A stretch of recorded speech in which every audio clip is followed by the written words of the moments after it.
The playoff final at Wembley, you faced Huddersfield. So much at stake. It was a nervy affair. What is your lasting memory of that Wembley day? It was a beautiful day. It was a horrible game, horrible match, but most finals are. I had about 30 to 40 friends and family from the States over for it. And you're able to share that with the people at the city ground and at the training ground that got us there. One of those moments, again, that you never will forget, and a feeling it can't be replicated.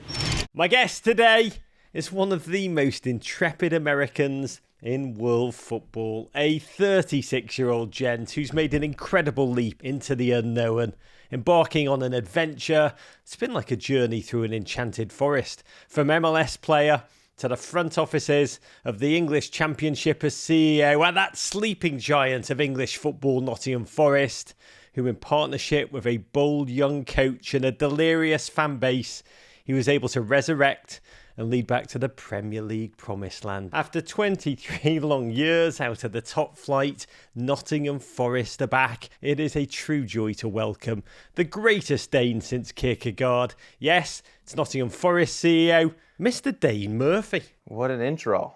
How we doing, Raj? It feels like a work of fiction, that intro, Dane. Does it to you? It's incredible. I was pretty much stuck on the pun of the Enchanted Forest. You had a solid pro playing career, 4 years at UVA. Wahoo wah! Wahoo wah, baby. Before signing with DC United, stint at Osnabrück in Germany, and 3 years with New York Cosmos. How would you describe Dane Murphy as a player? Was a runner, ran around a lot, was very good at kicking people. I did my job as a 6, a space filler. I played simply, and when I could hit someone, I would. As Lallis used to advise a generation of American youths, kick hard. Exactly. You actually retired quite earlier than you had to, I think, age 28, and you moved into front office work immediately. You've said you always knew you wanted to stay involved in football after your retirement, and a lot of people in your position would have gone right into the coaching side. But you told me that you knew you wouldn't have the temperament for that because your play was really built on an anger that had no emotional outlet. I came to a point in my life where I realized, okay, the sport is not going to be the end-all be-all. I'm not going to retire and move to some island and have made enough money. And I love the game. I still love the game. I always will. But the love to play wasn't there. To travel to Indianapolis, San Antonio, and each weekend not seeing family and friends and missing things. I didn't have the temperament. I still don't have the temperament to coach. How would you describe that temperament, Nick? Well, as an Irish Catholic, putting it politically correct, I have a short fuse. It really worked on the field for a long time, allowed me to continue to play the game as long as I could, and even maybe longer than some might have with my skill set. My emotional decision-making probably needed to be boxed off and channeled somewhere else. And it was Gio Savarese, now manager of Portland, then your head coach at the Cosmos, who gave you a chance on the technical side. You were head scout for the Cosmos. I'm indebted to the fact that I was able to have that role because I wouldn't be here without it. It taught me a lot. It was very fun at the time in the beginning because I was at an age where you can travel and you can have fun and you watch football and it's really not a bad life. But after a while, you look around and you say, okay, is being a scout for a long time sustainable? So if you're able to make an impact and improve the team that you're working for, the club that you're working for, or clubs, then yeah, you take it and run with it. And in 2019, you were hired as a technical director at DC United, but you end up staying there for just 6 months because, and this is incredible, July 2019, Barnsley came calling. Barnsley, a mainstay really of the English second tier over the years, but a club with big ambitions. Our great joint friend Billy Bean of Moneyball fame, one of a number of investors who put money into the club 5 years ago with a goal of using a data-driven approach to try and lift it. How did it even happen? A friendly friend of mine who was an investor in the club and investing in European football said, "Hey Dane, our CEO is leaving and going to a sister club at Nice. Would you be interested?" And I laughed. I said, "What are you talking, CEO of an English football club? I barely know what a technical director does." He gave me a word of advice, said, "Dane, anytime someone your age is offered this, it's very hard to turn down. And most CEOs in the world don't know what a CEO is. They're either underqualified or overqualified, and you get in the position, you run with it." So I said, "Okay, let's take a shot. You know better than I do." God, that is an incredible life lesson. Most CEOs have no idea what being a CEO is about until they start the job. And you told me a fascinating part of the story was that Billy Bean conversation, because he asked you if you understood data and statistics. And you are facing up to the king of data here. Tell us what you said. We had our general conversation, introduction, what we thought about sports, both our backgrounds. At the end of the call, he basically said, okay, what do you know about data analytics? And I said, Billy, honestly, I don't know the first thing. And he paused. It was about 20 seconds. And he said, I'm just writing this down because I'm going to recommend you. You're the first one. I've talked to 3 other candidates who all said, oh, I know everything about data. And I asked them the most basic questions and they didn't know a thing. And you were the only one who was honest. And I was like, yeah, well, I'm honest because I want to learn. And I'm being honest and saying I don't know the first damn thing. So he was able to take that and say, yeah, okay, this kid I can maybe mold a little bit and he'll come help progress what we're trying to do at Barnsley. Listeners, this is such a bloody important life lesson. Always be yourself. Authentic human beings win. I'm sure MLS teams aplenty came calling. What were you looking for as your next test, and how did Forest happen? There were opportunities, not in abundance, but there were some in England and there were some abroad. But when I stepped back and looked at the macro angle of what Forest versus the other options were, it was in a league of its own. Because of what Forest is, what it's been, the people that are involved, the ownership, the people I spoke to, an understanding of what could be achieved, I couldn't turn away from it. Can you talk about what Forest is, this sleeping giant of a grand English football club, once champions of Europe 1979 and 1980 under legendary coach, the late Brian Clough, who essentially is akin to British Bobby Knight.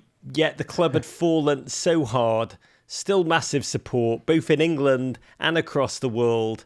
And a lot of times use this as a cliche, but it really is a club where its history and culture and tradition matter to fans. But how would you describe it, and how much of that did you even understand when you first came up?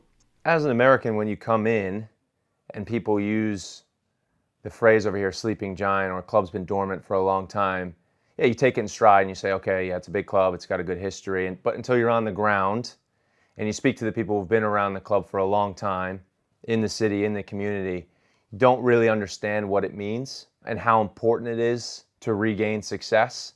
The pressure of realizing how big the club is, what the history of the 2 stars represents. You don't know what that feeling is like until you feel it. There's an aura, there's something in the mist off the Trent. And as an American who had a successful time at a small club, you then come to Forest and you realize, okay, this is a bit daunting. You're in the big leagues now. What are you going to do to provide a true north and a progression path that leads to success? You wasted no time introducing your transfer philosophy to the club, getting rid of deadwood players on large salaries, using data to find talent that fit the way you wanted to play. And it was a massive overhaul of that dressing room. I think like 10 players brought in, up to 18 released. The average age of the team dropped down, way down. And did you ever get any pushback, any resistance from those inside the club who love that status quo? Like, who does this American guy think he is, turning our club inside out? What happened at Barnsley and the success that Barnsley had allowed me to step into Forest with some belief. When I arrived at Barnsley, it was kind of like, who is this kid? What is he going to do? Is he going to get us relegated straight away? He doesn't know his ass from his elbow. But when I came to Forest, I could feel that not only were they so starved for success, something to bring them back to the Premier League. There was a groundswell of, we'll do whatever you ask if you can lead us back to where we belong. But it should be said, the season did not exactly start out the way you were hoping. It was, not to dredge up bad memories, it's only the worst start to a season for the club since 1913. It's astonishing. Forest won just 1 point from their first 7 games. They were dead last in the table. In came a managerial change. Young Steve Cooper, quite coveted tactical genius from Swansea City. Steve was always the first name on the list. He saw Forest for what it was and what it could be, and really truly believed he was the person to bring it there. And he was right. The turnaround was immediate And staggering. Nottingham Forest, from bottom in September, went on to lose just once in their next 17 games. As the momentum builds and as the positive results came, you get a feeling of, okay, this may be the turning of the tide. And what we had planned on in the summer of putting a team together that was younger, more dynamic, able to run, create more chances, press higher up the field, all of these ideas that we had to build the team out may be coming to fruition, but you can't get ahead of your skis. Having the ethos around data and the philosophy of making sure your feet are always on the ground and looking at what's the next step, what's the next 5 games in front of us, how do we have to plan and manage ourselves and manage our team to be successful. It keeps you grounded, built in with the momentum, really drives you on. That momentum, that season, those dreams coming real game after game. Forest slayed Arsenal and Leicester City en route to the FA Cup quarter-finals. You really found yourselves coming down the stretch with automatic promotion on the line, with the English media just swelling with prognostications of the second coming of Nottingham Forest. But a loss to Bournemouth cruelly in your second to last game of the season ceded that automatic promotion spot to the Cherries. And so it would be for Dane Murphy, the playoffs again. What was your mental state? In all honesty, you're nervous every step of the way. It's not easy to sleep. In the playoff final at Wembley, you faced Huddersfield. So much at stake. It was a nervy affair. What is your lasting memory of that Wembley day? It was a beautiful day. It was a horrible game, horrible match, but most finals are. I had about 30 to 40 friends and family from the States over for it. And you're able to share that with the people at the city ground and at the training ground that got us there.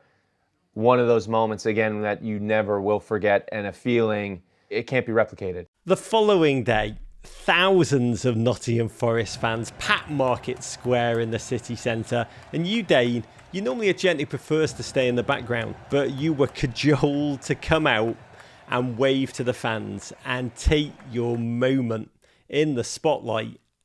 And I'm fascinated.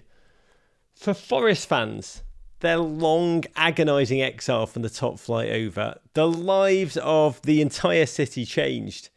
The global fan base filled with joy. I know so many American fans of Nottingham Forest. You were an American from Reading, Connecticut. You had played a key role in giving them a team that had made those dreams come true. When you're on that balcony, waving, a bit like the Pope, what emotions did you experience? Well, cards on the table, I felt terrible from the night before. I was running on about 2 hours of sleep. And yeah, I was pushed up onto the stage and I really didn't know what to do. Didn't know whether to do the Queen's wave or just the silly American wave, smile and run. Didn't really know what had happened until after, and some people showed me, and I thought, oh man, my friends are going to give me a hard time. My family's going to make fun of me until the day I die. But yeah, it was pretty special. We gotta say, promotion is a thing of wonder, but my God, for a CEO, within a day, you're suddenly looking at like $220 million that you'll receive for the feat, and a giant challenge that lies ahead, playing against enormous clubs whose electrical bills for the club shop are as big as Forest's wage bill. How little time do you have to pivot from glory to, oh crap, we've got to deal with this challenge and start to make Forest Premier League ready? It's a way shorter runway than you think. About 12 hours of celebration, and then reality hits. When you get that initial email from the Premier League that says you have to do X, Y, and Z, there is a mountain of work involved in getting to the Premier League. And it's been, honestly, since 12 hours after we won the final, non-stop, to get us prepared. A couple of massive arrivals. You spent a club record $22.5 million on Nigerian striker Taiwo Awoni, and one enormous arrival, Jesse Lingard, who arrived in July on a wage that gets bigger every time it's reported by the English tabloids. But you're a data gentleman. Can you tell us about your decision to go all in on a player who really has not taken the field too much over the past few seasons? The Jesse Lingard acquisition was an easy one from a sporting standpoint. He was free, didn't have to pay a transfer fee. He had a desire to come to Nottingham Forest. He's an exceptional player. He has Premier League pedigree. He's a great individual, a good person, very good player, and I think he's going to help us tremendously. What do you believe is a realistic goal?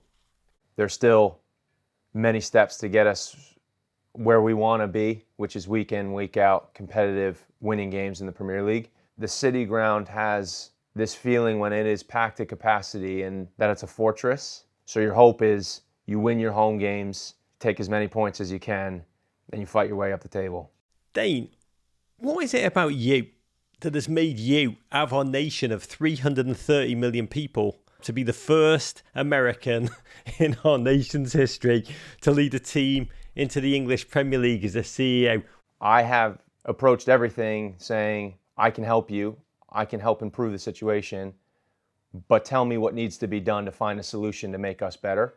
And that is in listening and actually taking the guidance and wisdom of others around you. Dane Murphy, to you, to your magical team, Nottingham Forest, to the whole city of Nottingham and their global fan base, we will be watching, and to your family, most of all, big love. Thanks, Raj. Subscribe here for more Men in Blazers videos and courage.